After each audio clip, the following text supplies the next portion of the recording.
My theory on Bigfoot, aliens, UFOs, extraterrestrials, other dimensions, the videos that I've shot here from the sky above me, from where this video is being made, and all getting connected with David Paulides, Steve Isdall, and the Paranormal Rangers from the Navajo Nation, and all this to playing the Loteria. Now,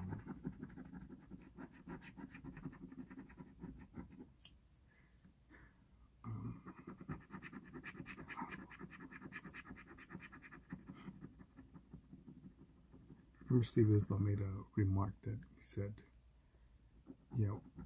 we're part of a system of a life that wants you to contribute 70% of your lifetime to work so that you could maybe retire and be alive for the final 10. And if you're lucky, extremely lucky, last 20 years of your life. And politics and the Fauci ouchie, the truck driver protests in Canada, the mandates,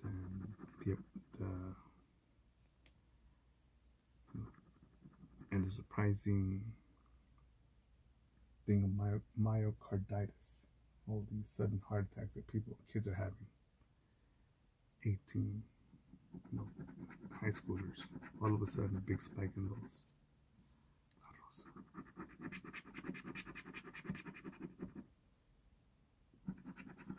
What's going on?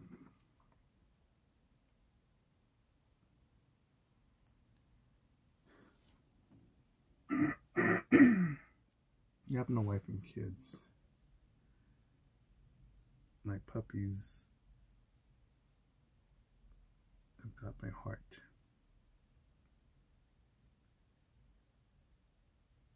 When they see what's being done to kids with this agenda by Hollywood and politics, before I used to think like, man, I'm gonna die alone, I'm not gonna make it. But then now I'd be like, fuck.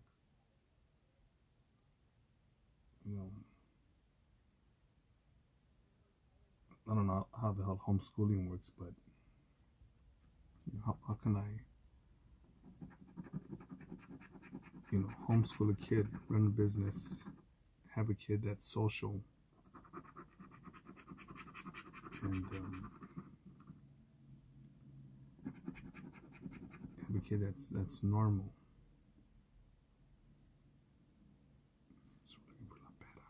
It's gonna be right here.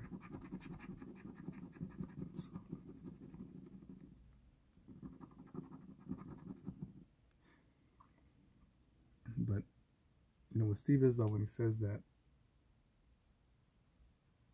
he's got this beef with BFR, Bigfoot Research Organization,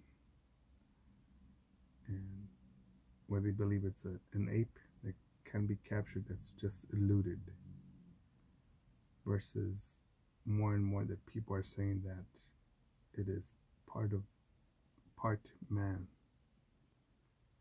that it shares some of our DNA and the rest is unknown, and that these things are interdimensional. They sleep and live somewhere else. Some believe that they disappear into the tree. And that's why sometimes you may hear the wood knock. Some believe that UFOs drop them off as little white lights and they use portals to exit.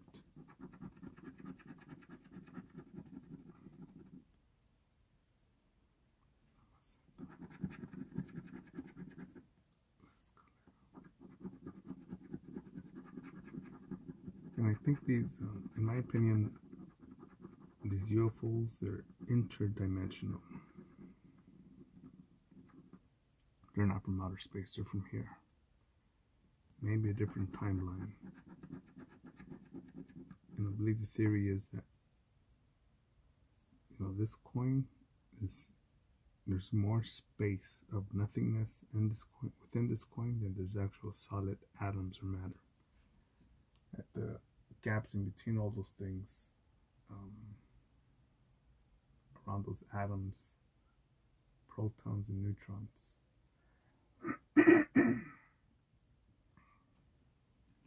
there's more space of those things. There's more space being taken by that. And I believe that these things, these UFOs and aliens, that they just know how to glide through that.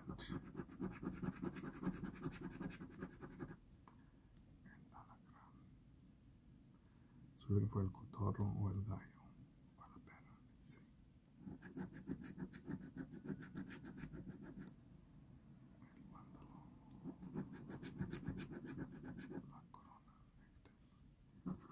So we're just going to put this ticket into the pile.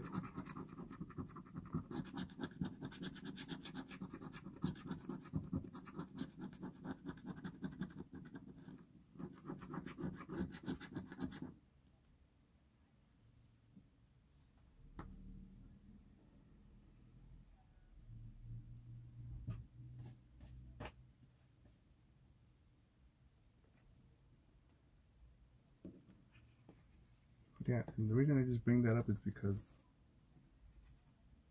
you know, yeah, I can go back into tattooing, risking my life in a bad neighborhood to get a nicer car. What? Get a nice fancy watch.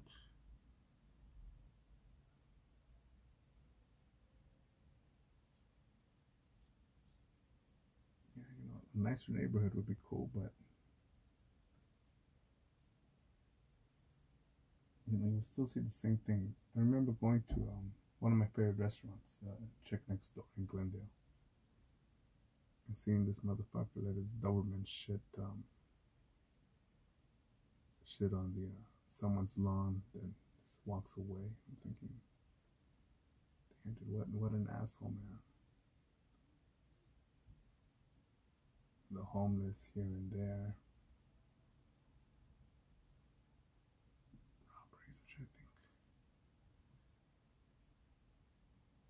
I'm trying to think about the latest robberies. Okay, even Malibu, right?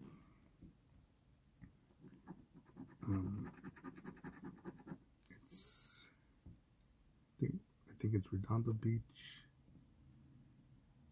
Marina del Rey,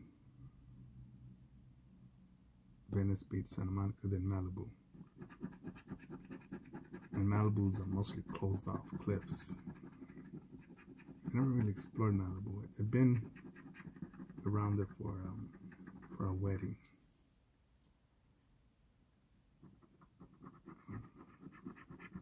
But even that area, it made the news, what, last week, I think? Cars were parked in a neighborhood and someone came by and smashed everyone's windows and broke into them and took whatever was in the cars.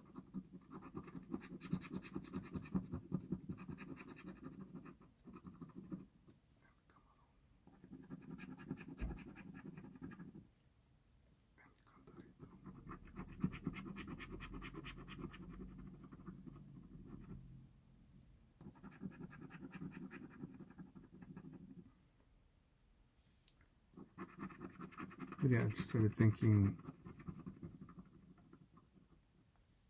you know, I'll probably sum it up again with even Steve Isdell when he says there's difference between being a researcher and a searcher.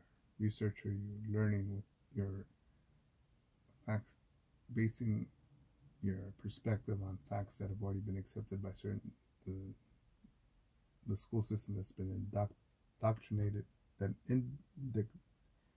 indoctrinates you to believe a certain way, that politicians cannot be corrupt, that Hollywood is just simply entertainment, and all the bad guys are safely put away in prisons. And that's not the case, dude.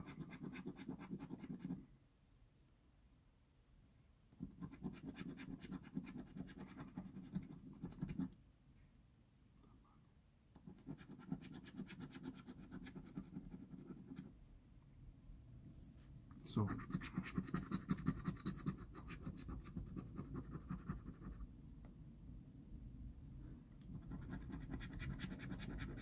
let's go.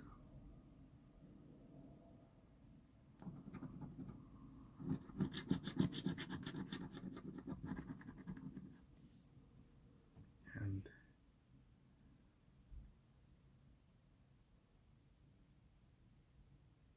you know, the homeless, they're a factor in my life, because again, there's the one homeless dude, John, who I'm like, hey dude, wanna join me for some coffee and breakfast? Come on dude, let's go grab something to eat. And I know it's been at least twice that I've been on a dog walk and I've done some grocery shopping. Like, hey dude, you hungry, man? Give him some salad and turkey sandwich and some food. At least twice. And but he was real reluctant. I'm like, oh dude, I got something for you, man. Here, man. And he doesn't want people's help. Versus another motherfucker, another homeless bastard.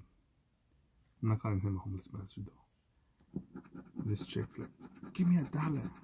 You got $1? Give me $1. And this other dude was always out there at the same store with the gas tank. And people walk by both of them, right? And even the homeless that are taking, not the homeless, well, I don't know if they are homeless, but there are drunks out there that try to go and steal whole Hennessy cases of Hennessy. I got a ticket.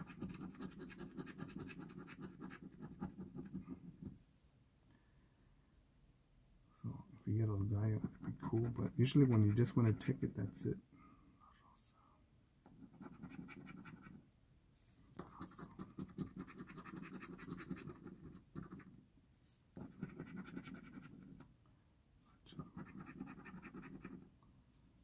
So again, you scratch off the code here.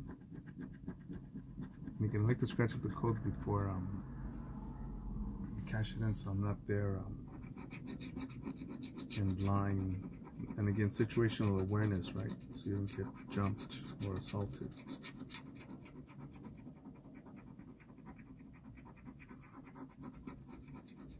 We'll cash these guys in right now.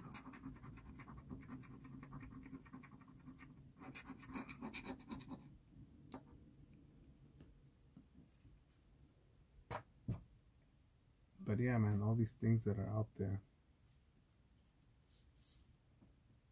you know, that's our winner right there.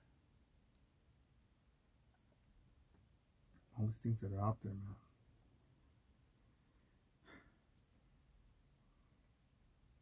You know, there's a part of life out there that isn't being shared. And I do think that whatever, this is going to sound far out, okay? But this is what I believe. That there's a life force or an entity or entities out there that's above our governments.